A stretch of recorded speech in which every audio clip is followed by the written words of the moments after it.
Everyone, तर आज जायचं होतं डीमार्टला महिन्याचा किराणा भरण्यासाठी. तर मी, सोहम आणि सोहमचे पप्पा असं तिघंही निघालो.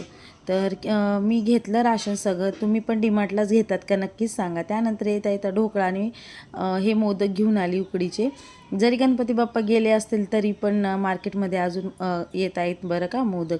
तर मग येता येताना पुदिना वगैरे पण घेऊन आली. जरा पाणीपुरी करावं असं म्हणलेली. मी मुंबईला होते ना, तर तीच चव ना पाणीपुरीची माझ्या जिभेवर रेंगाळते. मला ना सोलापूरची पाणीपुरी अजिबात आवडत नाही जेवढी की मुंबईची आवडते.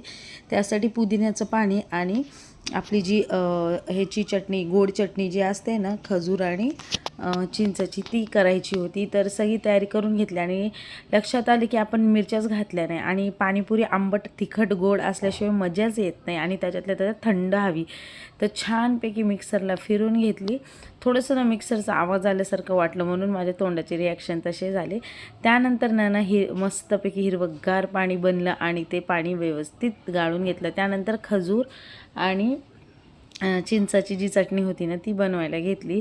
त्यामध्ये हे सगळे मसाले टाकले, आपले बेसिक साखर, जिरे, मीठ आणि थोडंसं लाल मिरची. पण ना मी ह्याच्यामध्ये ना एक चुकी केली की मी साधं मीठ टाकलं. साधं मीठ टाकू नका तुम्ही ना. आपलं जे सॉल्ट येतो ना, पिंक सॉल्ट नाही म्हणता येईल, आपलं काळं नमक, ते टाका. तर चटणी वाटून झालेली होती आणि नंतर ना मी ज्यावेळेस शिजू लागले ना त्यावेळेस थोडंसं मीठ कमी वाटलं मला.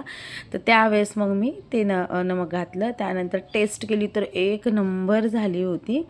आणि त्यानंतर ना मग आपल्या ग्रीन पाणीसाठी मी इकडं सगळे मसाले काढून घेतले. इकडं चाट मसाला घेतला. त्यानंतर ना हे काळं मीठ घेतलं आणि त्याचनंतरनं ना आमचूर पावडरसुद्धा घेतली. आणि हे सगळे ना मसाले ह्याच्यात टाकून घेतले ह्या ग्रीन पाण्यामध्ये. आणि त्यानंतर सोहमनं छान असे ना लिंब आणले. तर ते लिंबही व्यवस्थित चिरून ह्याच्यामध्ये मिक्स केले. लिंबूने ना पाणी काळं पडत नाही आणि मस्त चटाकेदार बनतं पाणी. आणि लिंबू छान असं पिळून घेतलेलं आहे याच्यामध्ये.